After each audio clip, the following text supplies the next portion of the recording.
नाज़रीन, गजा की सरजमीन नक्शा इस हद तक तब्दील कर दिया है कि घर मलियामेट हो चुके हैं। बच्चों के जनाजे उठे, 70,000 के करीब जो है वो लाशें उठाए गए हैं। बदकिस्मती है कि आलम इस्लाम और इंटरनेशनल कम्युनिटी, वेस्ट अमेरिका और जितने सो कॉल्ड ह्यूमन राइट्स के चैंपियंस हैं, गजा में जारी जो बर्बरियत है उसको रुकवा नहीं सकते। टोनी ब्लेयर बरतानिया के 2-3 बार वज़ीर-ए-आज़म रह चुके हैं और याद रहे ये वही टोनी ब्लेयर हैं जब इराक की इन्वेजन हुई थी। इनका क्लेम था कि वहाँ कीमियाई हथियार है। अरब इस्लामी दुनिया में वॉर क्रिमिनल के तौर पर जाना जाता है कि इसके गलत मशवरे इराक में जो तबाही हुई वो इसकी वजह से। Again he is back in the frame. यूं लगता है कि शायद शैतान कहीं और मसरूफ था, इसलिए नेतन्याहू और ट्रंप को टोनी ब्लेयर की याद आई। जब आपको याद होगा डोनाल्ड ट्रंप शहबाज शरीफ साहब से मिले बाहर आके 36 सेकंड के लिए, वहां उन्होंने ये फार्मूला पेश किया और इस मामले के ऊपर सऊदी अरब, पाकिस्तान, इंडोनेशिया की जो क़यादत है वो ऑन बोर्ड थी। इंडोनेशिया के सदर ने तो वहां कह दिया था on the floor of the assembly कि 20,000 ट्रुप्स हम वहां पे भेजने को तैयार हैं। इसराइल की गारंटी कौन देगा? अनगिनत ऐसी सीज फायर की वायलेशंस हैं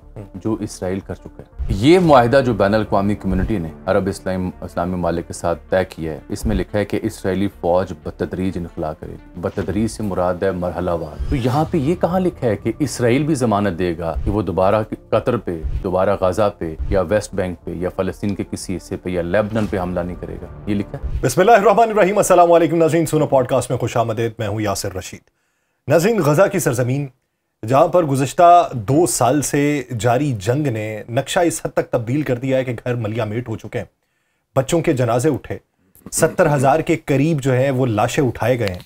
जो ऑस्ट्रेलवी मीडिया कहता है ये 2 लाख के करीब अमवात हुई हैं। मलबे तले दबे हुए बहुत सारे अफराद ऐसे थे जिनकी शनाख्त नहीं हो सकी, या गजा की जो वजारत सेहत जो हमास कंट्रोल करती है उनके पास वो इदाद शुमार नहीं थे क्योंकि वो मखदूश हालात के अंदर काम कर रहे हैं। इस पूरे मंजरनामे में बहुत सी जगहों पे बहुत सी जंगें और भी शुरू हुई। उन जंगों को रुकवाने के लिए किरदार अदा किया गया, लेकिन गजा में जारी इस जंग के हवाले से जो इजराइल के ग्रेटर इजराइल को पाया तकमील तक पहुंचाने की भी एक कोशिश थी। बहुत सारी ताकतों ने उसे रुकवाने की कोशिश की, बहुत सारे मुज़ाकराती अदवार चले, लेकिन नतीजा खेस नहीं रहे। अब एक 20 निकाती एजेंडा मंजर आम पे आया है। वो 20 निकाती एजेंडा जो अमरीकी सदर डोनाल्ड ट्रंप की तरफ से दिया गया, जिसमें पाकिस्तान के किरदार के हवाले से भी बातें हो रही हैं। यहां पे उसे खुश आइंद करार दिया जा रहा है और कहा यह जा रहा है कि यरगुमालियों की रिहाई मुमकिन हो पाएगी। गजा का इंतजाम जो है वो मुस्लिम ममालिक के हाथ में आ जाएगा। एक फौजी दस्ता जो है वो वहां पर तैनात होगा और वो लोग जो मजीद जंग नहीं जारी रखना चाहते उनके लिए भी इम्कानात मजीद पैदा हो जाएंगे कि वो अपनी जिंदगी को आगे बढ़ा सकें। इस पर बहुत सारे सवालात हैं, बहुत सारे तहफ़्फ़ुज़ात हैं, बहुत सारी सिफारिशात भी हैं। इस पूरे मंजरनामे का अहाता करेंगे। मेरे साथ मौजूद है जनाब अजमल जामी। जामी साहब, आप क्या समझते हैं कि 2 साल से जारी इस जंग का अंजाम जो है वो सही बुनियादों पे हो रहा है, सही नुक्ते पे हो रहा है? जी यासिर साहब, बहुत शुक्रिया। बड़ी बदकिस्मती है कि दुनिया की तमाम जो क़ुव्वतें हैं, वेस्ट हो, अमेरिका हो या इंसानी हकूक़ के जितने भी चैम्पियंस हैं, ये जो 2 साल से अक्टूबर 2023 से बर्बरियत जारी थी गाज़ा में, उसे रुकवा नहीं सके। और अगर रुकवा नहीं सके तो फिर ये सोल्यूशन ले आए। इस सोल्यूशन के ऊपर जो 20 निकात हैं, इसके ऊपर इसके कोई प्रॉस भी हैं, कॉन्स भी हैं। कुछ इंतहाई तशवीशनाक शिकें हैं इस मुआहदे के अंदर जिनका तर्जुमा भी मैंने कर रखा है। और फिर बिलखुसूस हमने देखना यह है कि इसराइलियन जो न्यूज़ मीडिया है, हारेट्स बिलखुसूस, जो कदरे बेहतर है, और टाइम्स ऑफ इसराइल, वो इस मुआहदे के ऊपर क्या राय रख रहे हैं, वो इसके खिद खाल क्या बयान कर रहे हैं। और वो जो नेतन्याहू कल गुफ्तगू कर रहा था उसके तासुरात तो उस मुआहदे से कुछ मुख्तलिफ, बहुत मुख्तलिफ। हमारे यहाँ डिबेट ये है कि क्या अरब इस्लामी ममालिक और पाकिस्तान ने इस मुआहदे को खुशाइंद करार दे के दुरुस्त किया है या गलत किया है, और इस मुआहदे को असल में कब तौसीक मिलेगी, कौन सी ऐसी कुव्वत है जो जब हाँ करेगी तो फिर ये मुआहदा काबिल अमल होगा। इस मुआहदे से मुस्तकबिल में तमाम अरब इस्लामी ममालिक के लिए और बिलखुसूस फ़लस्तीनी अथॉरिटी के लिए क्या ख़दशात हैं। इस मुआहदे का एक नुक्ता ऐसा है जिसके ऊपर जॉर्ज गैलोवे, जो कि बरतानिया के मशहूर कमेंटेटर हैं, ब्रॉडकास्टर हैं, जर्नलिस्ट हैं, लेबर पार्टी में कभी रहे और एक्टिविस्ट हैं, जॉर्ज गैलोवे ने एक बड़ा शानदार तबसरा किया हुआ इसके ऊपर। क्योंकि इस मुआहदे की बुनियाद हो या इस मुआहदे के तहत जो निज़ाम संभालना है गाज़ा का, उसमें जहाँ पे ट्रंप भी आएंगे वहाँ टोनी ब्लेयर का नाम भी आएगा। टोनी ब्लेयर बरतानिया के 2-3 बार वज़ीर-ए-आज़म रह चुके हैं और याद रहे ये वही टोनी ब्लेयर हैं जिन्होंने जब इराक की इन्वेजन हुई थी 2003 में, तो इनका क्लेम था कि वहाँ कीमियाई हथियार है। जी। एंड लेटर ऑन इन्होंने फिर माजरत की थी। तो अरब इस्लामी दुनिया में इन्हें वॉर क्रिमिनल के तौर पर जाना जाता है कि इसके गलत मशवरे और की वजह से इराक में जो तबाही हुई वो इसकी वजह से हुई। Again he is back in the frame. तो जॉर्ज गैलोवे ने एक ट्वीट लिखा है, मैं सुनाता हूँ आपको। वो कहता है कि once it was clear that Saturn was fully occupied elsewhere, then Tony Blair was obvious choice for Netanyahu and Donald Trump. मैं मफहूम नाजरीन को, देखने वालों को बयान कर दूं कि ये मैं नहीं कह रहा, ये बरतानिया का तबसा निगार, बरतानिया का एक्टिविस्ट, बरतानिया का सियासतदान, ब्रॉडकास्टर, जर्नलिस्ट जॉर्ज गैलोवे कह रहा है इस मुआहदे को देखने के बाद कि लगता है, यूं लगता है कि शायद शैतान कहीं और मसरूफ़ था, इसलिए नेतन्याहू और ट्रंप को टोनी ब्लेयर की याद आई। ये शैतानी अमल इसे करार दे रहा है। ये टोनी ब्लेयर का इंस्टीट्यूट है फॉर ग्लोबल चेंज। सही। ये इसका प्लान था गीटा, GITA, उससे मुराद है गाज़ा इंटरनेशनल ट्रांजिशनल अथॉरिटी।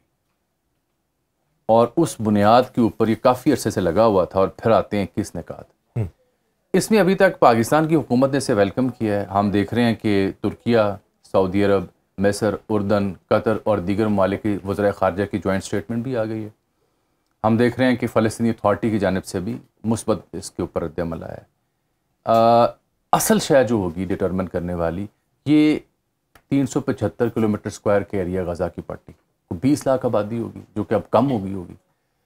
जिन लोगों के साथ ये सब हो रहा है उनसे पूछा गया, जो मुतासिरीन, हाँ, उनसे पूछा गया नहीं, उनको किसी मुशावरती अमल का हिस्सा बनाया गया नहीं। हमास कह चुकी है कि जो मुशावरती अमल हमारा जारी था वो मुनक़ता है, क्योंकि दोनों अतराफ से जो जामिन थे उनकी तरफ से भी हमें कोई बात नहीं। अच्छा, फ़लस्तीनी अथॉरिटी की इस वक्त तर्जुमानी कौन करते हैं? महमूद अब्बास जी। महमूद अब्बास साहब जो वज़ीर आज़म हैं, उन्होंने अक़वाम मुत्तहिदा की जनरल असम्बली में एक आज़ाद फ़लस्तीनी रहनुमा के तौर पर शिरकत करना थी। उन्हें अमेरिका ने वीज़ा नहीं दिया था कि वो अक़वाम मुत्तहिदा की जनरल असम्बली में जाके खिताब कर सकें। उन्होंने गिला भी किया जब 170 और मंजूर फिर उनको वीडियो लिंक पे गुफ्तगू करना पड़ी। ये तो हैं थोड़े से इसके जो साइड यानी मनफी मामला। और ये भी याद रहे महमूद अब्बास साहब जो है उनको वो गज़ा वाले किस हद तक पसंद करते हैं।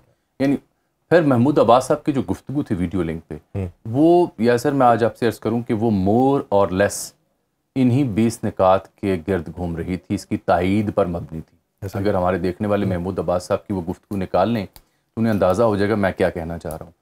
महमूद अब्बास साहब की गुफ्तगू मोर और लेस इन्हीं 20 निकात का खुलासा थी, जहाँ पे वो हमास को निकल जाने या डीमिलिटराइज करने का कह रहे थे, रिहैबिलिटेशन और रीबिल्ड ऑफ गाज़ा कह रहे थे।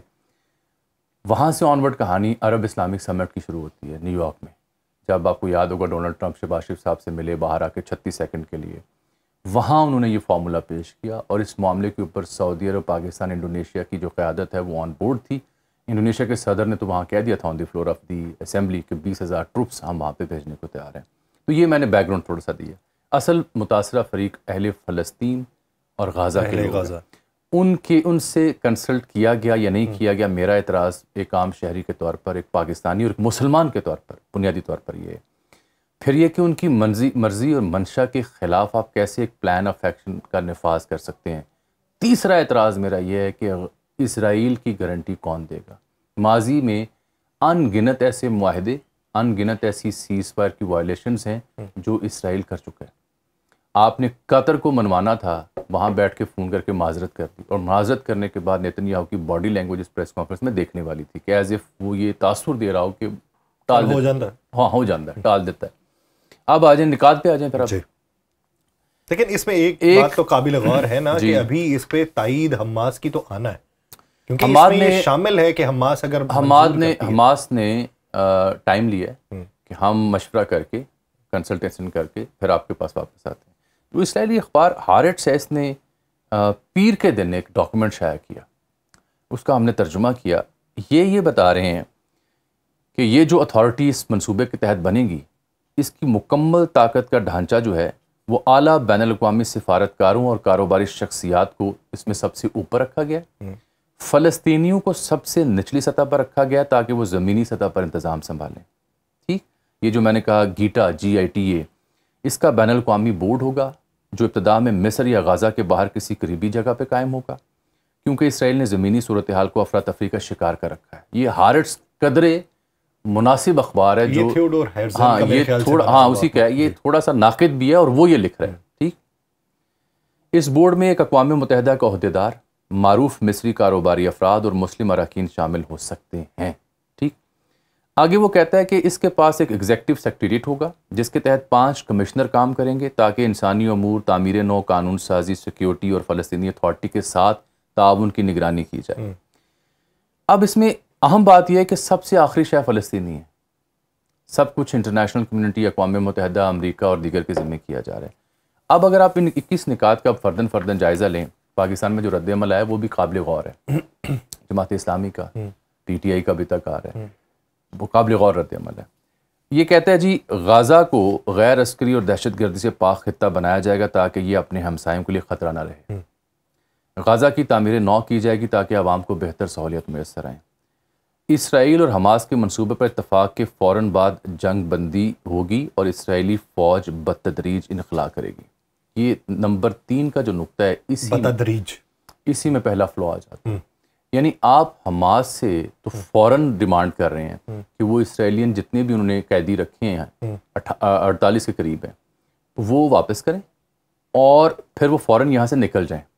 और आपको ये भी याद दहानी कराऊँ मैं कि इस मंसूबे के बारे में बात करते हुए ये भी डोनाल्ड ट्रंप ने वाज़ेह किया कि अगर हमास ने वहाँ पे कार्रवाइयाँ बंद ना की, तमाम यरगमाली रिहा ना की और इस मंसूबे को उनका काम तमाम कर दिया, उनका फिर मैं फिर पूरी बैकिंग दूंगा इसराइल को कि वो जो चाहे इस खत्ते में करे। लेकिन आप ये देखें उनका बतदरीज है, हमास का 72 घंटों के अंदर इसराइल से इनखला। आप देखें ये मुआहिदा जो बैनुल अक़वामी कम्युनिटी ने अरब इस्लामी ममालिक के साथ तय किया है, इसमें लिखा है कि इसराइली फ़ौज बतदरीज इनखला करेगी। बतदरीज से मुराद है मरहलावार।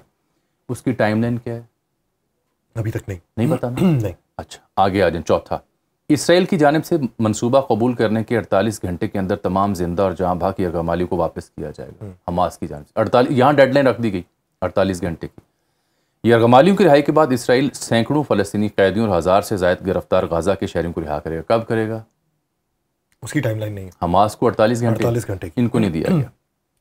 अच्छा, आगे लिखा है हमास के वो अरकान जो पुरअमन बकाए बाहमी पर राज़ी होंगे उन्हें आम मुआफ़ी दी जाएगी जबकि दीगर को महफूज रास्ता दिया जाएगा। ठीक, ऐसा होता है, फ़ाइन। मुआहदे के बाद रोज़ाना कम अज़ कम 600 ट्रक इमदाद गाज़ा में दाखिल होंगे। बुनियादी ढांचे की बहाली और मलबा हटाने का काम शुरू होगा। इससे मुराद ये है कि रोज़ाना गाज़ा के शहरियों को खाना देने के लिए 600 ट्रक चाहिए जो नहीं जा रहे। ये एतराफ़ कर रहा है मुआहिदा कि अफलास और भूख और कहत की क्या सूरत हाल है। आगे, इमदाद की तकसीम अक़वाम मुत्तहिदा, रेड क्रिसेंट और दीगर गैर जानिबदार इदारे करेंगे। दोनों फरीक मुदाखलत नहीं करेंगे। फ़ाइन, इस पर कोई एतराज़ नहीं होना चाहिए। गाज़ा में अबूरी टेक्नोक्रेट हुकूमत कायम होगी जिसे अमरीका और आलमी इदारे निगरानी फ्राहम करेंगे। बाद अज़ां इस्लाहात के बाद फ़लस्तीनी अथॉरिटी को किरदार मिल सकता है। फ़लस्तीनी अथॉरिटी वो जिसके ऊपर गज़ा के अपने शहरियों को बेशुमार एतराज़ात हैं। नहीं, मिल सकता है। नंबर 9वां जो नुक्ता है दैट स्पीक्स वॉल्यूम कि टेक्नोक्रेट हुकूमत कायम होगी जो कि कुछ अखबार लिख रहे हैं कि टोनी ब्लेयर का उसमें किरदार हो सकता है as lieutenant governor under the supervision of Donald Trump, और UN और दीगर इदारे इसमें शामिल होंगे। बाद अज़ां इस्लाहात के बाद फ़लस्तीनी अथॉरिटी को किरदार मिल सकता है। ये तो भाई साहब ये तो कॉलोनियलिज्म है। अंग्रेज़ बहादुर क्या किया करता था? ये तो कॉलोनियलिज्म है कि आप जिस खित्ते की तकदीर का फैसला कर रहे हैं उस खित्ते के जो अवाम है उनकी नुमाइंदगी को यकीनी नहीं बना रहे, उनके जाने माल के तहफ़्फ़ुज़ की टाइमलाइन नहीं तय कर रहे और कह रहे हैं कि उनके जो चाहने वाले नुमाइंदे हैं, चलिए मैं मान लेता हूँ कि गाज़ा वाले PA को नहीं मानते, फ़लस्तीन अथॉरिटी को नहीं मानते बिलफ़र्ज़, लेकिन एटलीस्ट एक नुमाइंदा तो है ना उनकी इंटरनेशनल फ्रंट, उसको भी अगर आपने किरदार देना है तो वो मिल सकता है। ये नंबर 9 है। 10वां, माहिरीन की मदद से एक मनसूबा मुआशी तैयार होगा ताकि गाज़ा को जदीद खतूत पर दोबारा बसाया जा सके।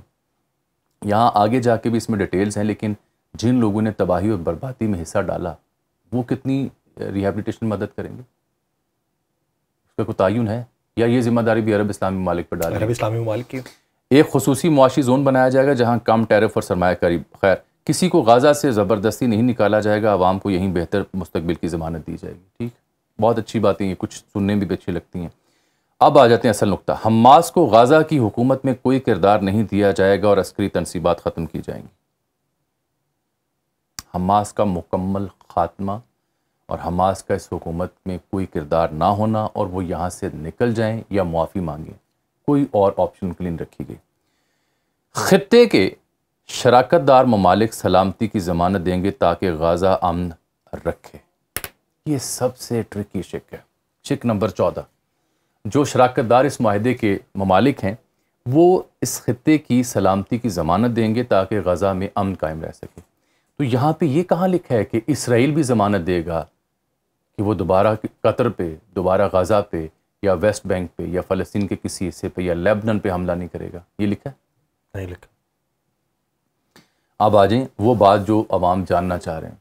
अरब ममालिक के ताउन से एक अबूरी बैन अल-अक़वामी फ़ोर्स गाज़ा में तैनात होगी जो मुकामी पुलिस को तरबियत देगी। अरब इस्लामी ममालिक कह लें। अरब इस्लामी ममालिक की जो फ़ोर्स है उस सिलसिले में, जैसे कि पहले कहा शुरू में जब गुफ्तगू का आगाज़ हुआ कि ये महमूद अब्बास साहब की तकरीर हो या इंडोनेशियन सदर की तकरीर, ये दोनों तकारीर जो थी इस बात के सबूत थी कि ये तमाम रहनुमा ऑन बोर्ड हैं और ये माहिदे की डिटेल्स को जानते हैं। उस तनाजुर में ये तकरीर की गई थी। ये 20,000 सोल्जर भेजने का वादा उन्होंने एम ही नहीं किया था। अब इसमें जो अभी तक की मेरी मालूमात है, क्योंकि आम शहरी सवाल ही उठा रहा है कि क्या पाकिस्तान के जो जवान हैं सिक्योरिटी फोर्सेस वो जाएंगे वहाँ पे, अमली तौर पर सोल्जर्स ऑन ग्राउंड वाली सूरत हाल होगी? अभी तक की इत्तलात के मुताबिक तो शायद ऐसा ना हो। इसीलिए इंडोनेशिया और दीगर इस्लामी ममालिक के जो लोग हैं वो शायद जा सकते हैं। लेकिन आप अंदाज़ा कीजिए कि जब अरब ममालिक के ताउन से एक अबूरी बैन अल-अक़वामी फ़ोर्स वहाँ तैनात होती है गाज़ा में, और फिर अगर वहाँ पे कोई स्किरमिश या झड़प होती है तो उसका मतलब क्या होगा? उतने ममालिक से बराह रास्त जंग। उसका मतलब ये होगा कि इसराइल ने उन तमाम ममालिक के साथ जंग का आगाज़ कर दिया। उन ममालिक को इसराइल के साथ जंग में झोंक दिया गया। ये एतराज़ पर मबनी निकात की हम बात करें, अभी इसके कुछ मुस्बत पहलू भी डिस्कस करेंगे। तो वो उसकी ज़िम्मेदारी कौन देगा? कोई जवाब नहीं। आगे, इसराइल गाज़ा पर कब्ज़ा या इल्हाक नहीं करेगा और फ़ौजी इलाके आलमी फ़ोर्स के हवाले कर देगा। अगर हमास ने मनसूबा मुस्तरद कर दिया तो भी गैर अस्करी इलाकों में ये निकात नाफिज होंगे। इसराइल कतर में मज़ीद हमले नहीं करेगा। अमरीका और आलमी बरादरी कतर के सालसी किरदार को तस्लीम करेगी। ये कुशन दी गई है और इस एम्बेरसमेंट को दूर करने की कोशिश की गई है। गाज़ा और इसराइल की आबादी में इंतहा पसंदी के खात्मे के लिए बैनुल मज़ाहिब मुकालमा शुरू किया जाएगा। ये तलबीब में मुकालमा कब होगा? ये जो उनकी पार्लिमान, जैसे नेसेट कहते हैं, KNESSET, वहाँ का मुकालमा होगा।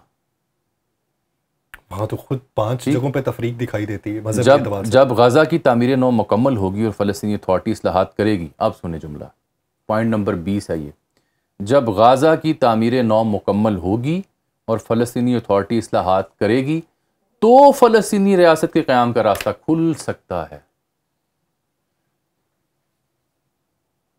तामीर नौ कब होगी, इस्लाहात कब होंगी जिनसे ये मुआहदा करवाने वाले मुतमिन होंगे, और फिर फ़लस्तीनी रियासत के क़याम का रास्ता खुल सकता है। ये हैं वो अलमियाँ जो इस मुआहदे के अंदर छुपे पड़े हैं। बिलखुसूस जो मुझे सबसे ज़्यादा ख़दशा है कि इस्लामी ममालिक की फ़ोर्स जब गाज़ा में जाएगी सिक्योरिटी के लिए और वहाँ की मुकामी पुलिस को ट्रेन करने के लिए, उस बीच एक छोटी सी झड़प जो है वो बराह रास्त इस्लामी ममालिक इसराइल जंग के मुतरादिफ होगी। और इसराइल को हमलों से ना रोकने की एश्योरिटी मुझे इसमें दिखाई नहीं दे रही। इसमें जितनी मेयर्स हैं वो हमास को लेकर अरब मुस्लिम ममालिक और गाज़ा के मुतासरीन के ऊपर हैं। इसराइल के ऊपर उनका नफाज किस हद तक है, माँ सिवाय ये कि कतर से माजरत की, माँ सिवाय ये कि कतर पर दोबारा हमला नहीं किया जाएगा, माँ सिवाय ये कि बतदरीज इसराइलियन फोर्सेस पीछे हटेंगी, और नेतन्याहू की गारंटी कोई देने को तैयार नहीं है। ये है इसका अलमिया। इसीलिए जमात इस्लामी से लेके हत्ता कि मैं देख रहा हूँ कि ख्वाजा सार रफ़ीक, सेंटर ऑफ नानुल्लाह और कई और लीगी रहनुमाओं ने भी इस माहदे के ऊपर ख़ासी तनकीद की है। जो बहस अब ये पाकिस्तान के सोशल मीडिया पे हो रही है कि जी 2 रियासती हल जो है आपने जल्दबाजी कर दी। 2 रियासती हल के ऊपर इससे पहले भी जो हमारी क़यादत थी उसकी भी ओपिनियन है। इमरान खान साहब भी अपनी स्पीच में कह चुके हैं कि ये 2 रियासती हल होना चाहिए इसका। लेकिन फ़र्क ये है कि जो 1967 वाली पोजीशन पे जाना है, 1947 वाली पोजीशन पे जाना है या अब वाली पोजीशन पे जाना है? अगर आप नक्शे देखें, आप दिखाते रहते होंगे अपने व्लॉग्स में, 1947 में ये सारा खित्ता सब्ज़ था, यानी फ़लस्तीन था, बीच में छोटी छोटी बस्तियाँ इसराइल की थी। 1967 में सूरत हाल बदली, फिर बाद में एक दफ़ा और बदली, और अब पूरी फ़लस्तीनी रियासत इसराइल के ऊपर एक नुक्कर में फंसी हुई है और नीचे पट्टी पे गाज़ा है।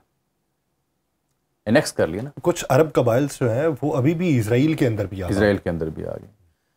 कहने का मकसद ये है कि 1967 की जो सूरत हाल थी, उस तनाजुर में अगर दो रियासती हल हो और बैतुल मक़दस को माना जाए, उसकी हैसियत वापस करार दी जाए, तो आइडियल इस्लामी ममालिक के लिए, इमरान खान साहब के लिए, हमारे जो बुज़ुर्गों ने हमें बताया, आइडियल तो सोल्यूशन वो था।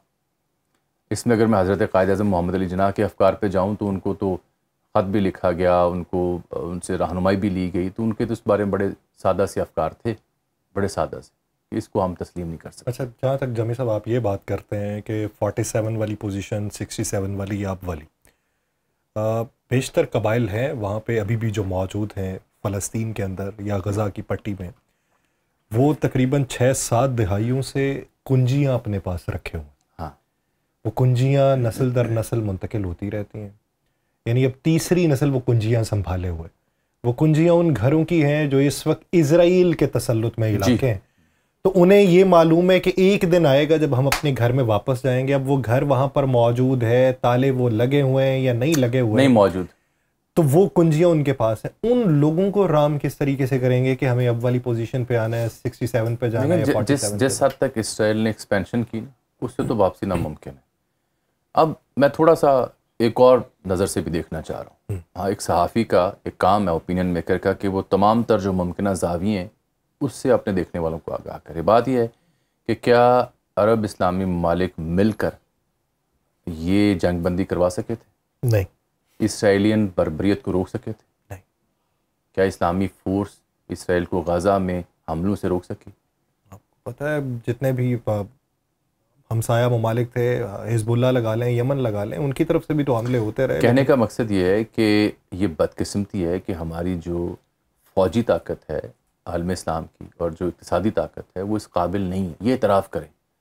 अब ये वो दौर, उनके अपने मफादात, हाँ, अब ये अपने मफादात भी थे और इस काबिल भी नहीं थे, ये माननी पड़ेगी। क्योंकि आजकल की जो जंग है वो टेक्निक की बुनियाद पर लड़ी जाती है, वो ज़ोरे बाजू से नहीं लड़ी जाती। जज्बा अपनी जगह काबिल कदर है, जज्बा हो तो जंग लड़ी जाती है।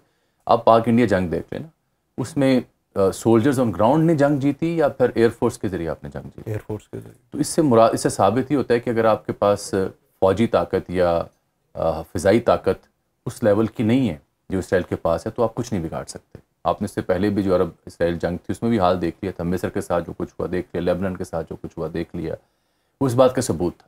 तो ये हमारी नाकामी है, हम नहीं रोक सके। ये एक बेटर रियलिटी है जो सुनने वालों को, देखने वालों को माननी पड़ेगी। तो क्या हम फिर इस सूरत हाल को जूं का तूं रहने देते कि शहीद होने दें बच्चों को, या हम किसी हद तक को ले दे करके कोई मामला फहमी करते? अब जो इस मुआहदे के हक में लोग हैं वो ये कहते हैं कि इससे तो बेहतर है, ये उससे तो बेहतर है कि लोग मर रहे थे। किसी हद तक तो उसमें वो बंदिश होगी ना, कोई तो जीने का उन्हें हक मिलेगा, सांस लेने का मौका मिलेगा। लेकिन मेरा मसला ये है कि यही तो काम होता है मुज़ाकरातकारों का। निगोसिएशन टेबल पे जब आप बैठते हैं, तो जब फरीक निगोसिएशन टेबल पे बैठ गए तो कौन ऊंचा कौन बड़ा, टेबल पे बैठ के एक दूसरे की हैसियत आपने मान ली। और मुज़ाकरातकारी का फ़न ही ये है कि आप फिर अपनी मुतालिबात को मनवाएं मैक्सिमम हद तक। इसमें तो मुझे लग रहा है कि सिर्फ हमें रियायती नंबर दिए गए हैं, सिर्फ रियायती नंबर दिए गए, अदरवाइज़ हर वो शय। अच्छा, डोनाल्ड ट्रंप को जल्दी, अब ये सवाल पैदा होता है कि इतनी जल्दी उसे क्यों है? बड़ा तावला हुआ पड़ा ना, सोमवार को बैठ गया नेतन्याहू के साथ, उससे पहले, और बड़ा जिक्र किया उसने हमारी क़यादत का भी। जल्दी उसे इस बात की है कि किसी तरीके से इस मुआहदे के ऊपर अरब इस्लामी ममालिक, इसराइल, हमास सब हाँ कर दें और एक तारीख़ी डॉक्यूमेंट बन जाए, और वो जब इसका ऐलान करे तो उसके बाद वो नोबेल का फिर पक्का हकदार है, क्योंकि उसकी भी डेट आने वाली है। तो वो उसको पक्का करना चाह रहा है और बताना चाह रहा है कितना बड़ा वो पीस मेकर है पूरी दुनिया में। हालांकि यूक्रेन रशिया की जंग जो उसकी बड़ी चिड़ बन चुकी है, उसमें कल ही रशिया ने दोबारा यूक्रेन को ठोका है और ये यूक्रेन को भी हल्लाशेरी दे रहे हैं कि हम तुम्हें वो क्या मिसाइल है टोमाहॉक जी जो नहीं टोमाहॉक मुझे हाँ उसी तरह का नाम है उसका वो वो मिसाइल यूक्रेन को और सैनिक के बराबर का हाँ मिसाइल। वो चाह रहे हैं। अमेरिका कुछ एडवाइजर्स फॉक्स टीवी पे बैठ के कह रहे हैं कि हम सोच रहे हैं कि यूक्रेन को ये दें या ना दें।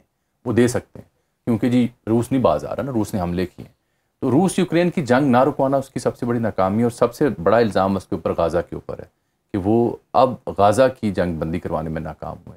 इस मुआहदे में मेरा ज़ाती ख्याल ये है कि हमें इसके प्रोज एंड कॉन्स पर डिस्कशन जारी रखते हुए तकिया करना होगा हमास के जवाब के ऊपर और फ़लस्तीनी अथॉरिटी के ऊपर और बिलखुसूस गज़ा के लोगों के ऊपर, गाज़ा के लोगों के ऊपर। और उसके अलावा जो हम अपनी सियासत की दुकान इस पर खोल के बैठ जाते हैं हर हाल में।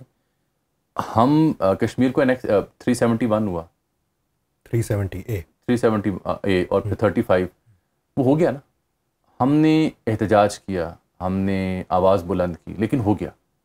इसी तरह से ये जो डिटीरिएशन है गाज़ा की, ये मैं थोड़ी सी बेटर रियलिटी डिस्कस कर रहा हूँ। ये अगर ना रोकी गई तो ये डिटीरिएशन बढ़ती बढ़ती वेस्ट बैंक को एनेक्स करना चाह रहा था। वो नेतन्याहू वेस्ट बैंक को जम करना चाह रहा था, मगरबी किनारे को। उसको रोका गया, फिलहाल उसकी कमिटमेंट ली गई कि ये नहीं करेगा। तो लामुहाला अगर आप गाज़ा का प्लान कोई अमल में नहीं आता तो वेस्ट बैंक भी हाथ से निकल जाता है, तो फ़लस्तीनी अथॉरिटी की हैसियत क्या रह जाएगी? लेकिन बिलाखिर मैं अगर हूँ, मेरे पास कोई अथॉरिटी है तो मैं हल तजवीज़ कर सकता हूँ। हल को मानना उन्होंने जिन्होंने लाशें उठाएं, वो बच्चे जिनके हलकूम से अभी तक कोई आवाज़ नहीं निकली, उनसे तो मशवरा ही नहीं किया गया, कुलकारियाँ ही नहीं निकली थी, उनसे मशवरा ही नहीं किया गया। तो ये तो अब उनके आबा या उनके जो बचे हुए लोग हैं उन्होंने करना है। लेकिन मेरा एक सवाल ये है कि हमास को अगर देखा जाए, आपको हाल के दिनों में ये मालूम पड़ेगा कि कतर को भी एक सिफारिश पेश की गई है कि हमास का दफ्तर बंद कर दिया जाए, जो ब्यूरो ऑफिस है, और हमास को यहाँ से जाने का कह दिया जाए। ये वही हमास है जिसको खुद जाने का कतर कह चुका था और टर्की ने भी उनसे सलाम कर ली थी, लेकिन डोनाल्ड ट्रंप ने यह कहा था नहीं, आप इनका दफ्तर यहाँ पे रहने दें, मुज़ाकरात यहाँ पे होंगे।